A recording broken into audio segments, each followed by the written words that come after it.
Okay, kiddos, so I'm going to show you the 3 techniques to making these Alma Thomas works of art. So there's 3 techniques. There's painting, drawing, and collage.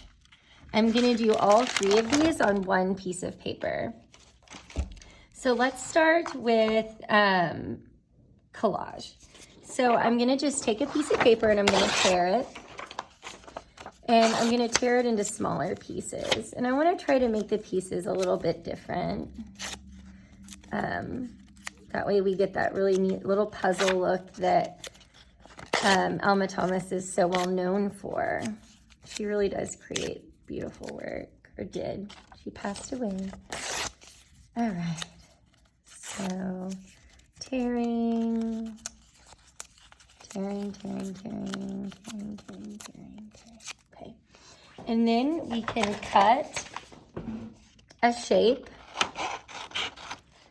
and we'll glue, we'll glue that shape down onto our paper. And then surrounding the shape, we're gonna add the other ones. Just remembering to leave that space in between each of the pieces that you put on. So that way you can see that unique style that Alma had. That's called negative and positive spacing. So this pieces that I'm sticking down right now are positive space, and the areas in between those are negative space. So going around. You can also make these a little more interesting looking by using maybe a different color of paper as well and going around again. On this example, my graph paper that I got from Miss Martin was actually different on each side. So I would just flip them back and forth to give that variety. I was actually pretty happy with the way that one came out. It was pretty.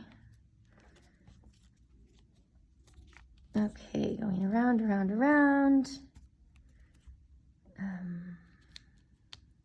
Just trying to fit them in as best as you can. There. Let's do one more. Here.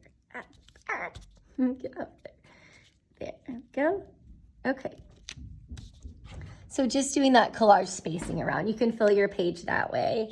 Next, we'll show you painting. So I'm using the tempera cakes that we have in art class. And these are my favorite paints. You can do so many things with these. All right. So I'm going to choose alternating colors. And this is how we do this one here. I'm going to start with making sure I'm using a flat brush, like I mentioned earlier.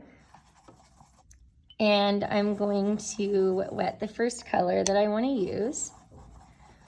And I'm just going to use the edge of my brush to make swatches.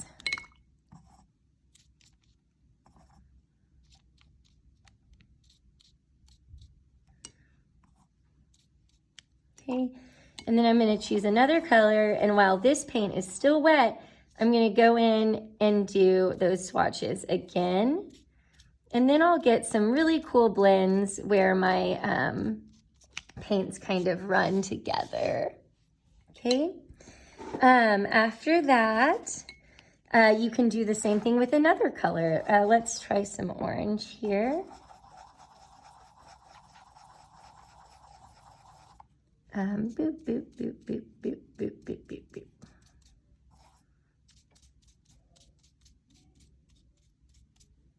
Okay, I'm going to carry this down over here because I can paint over that glue, but I can't draw over it. So I'm going to do something like this. Okay.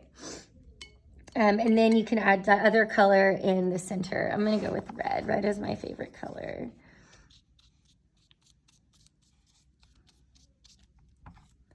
just making sure that I'm leaving some of those little spaces in the middle. She was a lot more controlled than I'm being right now, but everybody works in a different way.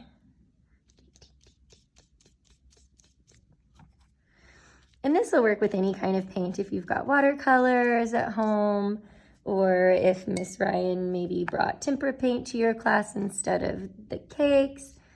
You can do this process with anything. Okay, next we'll do the drawing technique, which is this one here. I think this one's my favorite. You can do this with anything as well. You can use crayons, markers, oil pastels, pencils, you name it, you can use it. Okay, I'm gonna do blue, and what would match with this pretty well? Let's go with purple. So I'm gonna line out a shape. I've got a triangle down here, so I'm gonna keep with that theme, and I'm gonna put a triangle up here. And then I'm gonna start filling in that triangle with those Alma Thomas type shapes that all fit together.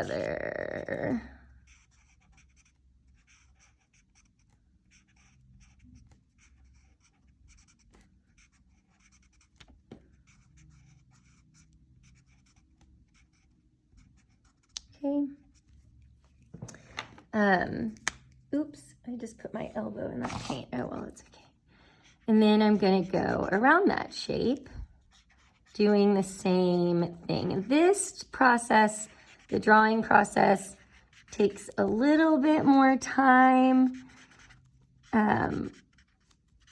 You wanna work pretty loosely with it. We don't want to be too careful with these. I mean, she was an abstract painter, worked in a really off-the-cuff kind of controlled manner. When you work through things quickly, sometimes your brain will surprise your hand with the thought that it's having. You're like, whoa, I didn't mean to do that, but I like it. I'm gonna erase that guide mark there too. I'm gonna come in with more of this purple. It's pretty.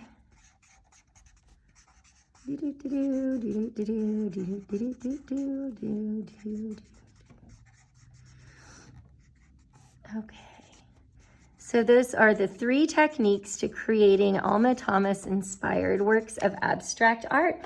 I can't wait to see what you guys come up with, and when you finish, you should post them on Padlet. See you soon.